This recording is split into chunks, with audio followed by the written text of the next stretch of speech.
Old myocardial infarction, MI, is characterized by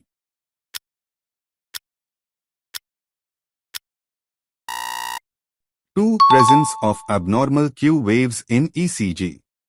Himalayan P waves in an ECG are a hallmark of which of the following conditions?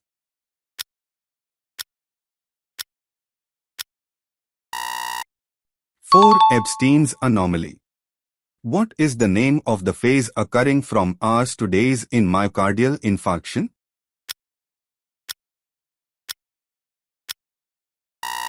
4. Acute phase. QRS duration in right bundle branch block.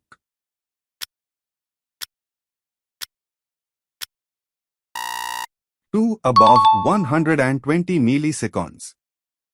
If the sinus impulse is interrupted within the bundle branches, the abnormality is known as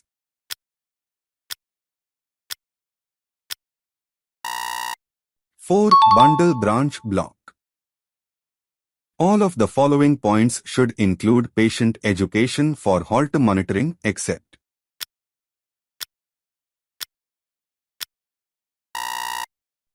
comments your answer and follow for more.